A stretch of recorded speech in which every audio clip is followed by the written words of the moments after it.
Pour retrouver rapidement les données qui vous intéressent, apprenez à personnaliser les états et statistiques. Donc pour retrouver les états et statistiques, cliquez simplement ici sur cette petite icône Mes états et statistiques, donc l'icône qui représente un diagramme. Un simple clic ici et vous retrouvez ce tableau-ci. Par exemple, ici je souhaite ajouter à l'intérieur de mes ventes les statistiques pour les affaires. Donc je vais ici cliquer sur les petits engrenages qui se trouvent en haut à gauche de l'écran et je vais retrouver les affaires. Donc un simple clic sur la rubrique affaires. Je peux par exemple retrouver les statistiques de vente pour mes différentes affaires. Donc je souhaite retrouver ces statistiques à l'intérieur de la rubrique mes ventes. Donc je clique à cet endroit-ci. Je maintiens le bouton de la souris appuyé et je vais déplacer les statistiques de vente affaires à l'intérieur de mes ventes. Je lâche le bouton de la souris et donc vous le voyez, les statistiques de vente affaires apparaissent à cet endroit-ci. Je souhaite maintenant pouvoir retrouver rapidement mon RIB au moment où je fais des achats. Donc je vais mettre à l'intérieur de la rubrique mes achats le RIB. Pour retrouver le RIB, je vais ici retrouver la rubrique qui s'appelle banque, un simple clic sur banque et effectivement le RIB se trouve à cet endroit-ci. Avec un glisser-déplacer, je vais positionner le RIB à l'intérieur de la rubrique achats, mes achats. Je lâche le bouton de la souris et donc vous le voyez, le RIB apparaît à cet endroit-ci. Vous pouvez facilement donc ajouter de nouveaux éléments à l'intérieur de ces listes-ci, mais vous pouvez aussi les supprimer.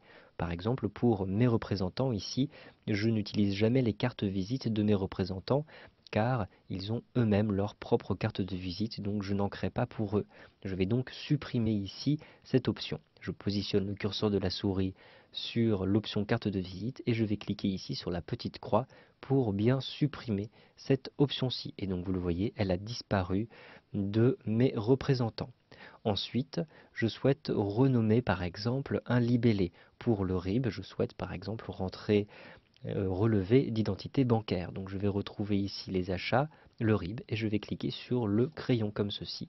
Je vais donc renommer cet élément-ci et donc l'appeler relevé d'identité bancaire. Je clique ensuite ici sur OK.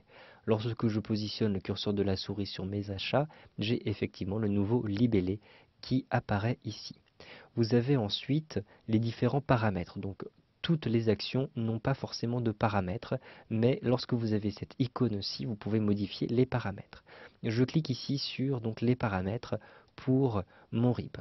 Je souhaite donc exécuter l'état banque RIB et je vais choisir la sortie de l'état. Donc soit la sortie est toujours demandée lorsque je vais cliquer sur relevé d'identité bancaire, mais je peux choisir l'action par exemple, soit d'imprimer directement, soit de générer un fichier, soit d'envoyer le RIB par email, soit encore d'avoir un aperçu. Je vais choisir d'avoir toujours un aperçu. Ensuite, je clique sur OK pour valider ceci. Maintenant que j'ai fini de modifier mes états et statistiques, je peux cliquer à nouveau sur les petits engrenages et donc je vais pouvoir utiliser maintenant mes états et statistiques. Par exemple, pour générer un RIB rapidement. Donc je positionne mon curseur de la souris sur mes achats, je retrouve relevé d'identité bancaire, un simple clic. Ici, comme je l'avais choisi tout à l'heure, je vais avoir effectivement un aperçu de mon relevé d'identité bancaire. Je vais, si je le souhaite, donc l'imprimer, l'envoyer par email. Je peux aussi l'exporter en PDF. Donc je vais choisir cette option-ci, par exemple.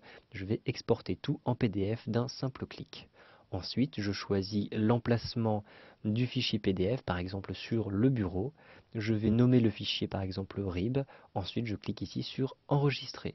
Je vais donc avoir un nouveau fichier au format PDF qui va être créé sur mon bureau. Je peux maintenant réduire cette fenêtre-ci en cliquant sur le bouton réduire de la fenêtre. Je réduis cette fenêtre-ci à nouveau et donc vous le voyez, je vais obtenir le RIB au format PDF. Je double-clique sur le fichier pour l'ouvrir par exemple avec Adobe Reader et je reconnais ici effectivement mon RIB. Vous savez donc maintenant comment personnaliser et utiliser les états et statistiques dans Ciel Gestion Commerciale.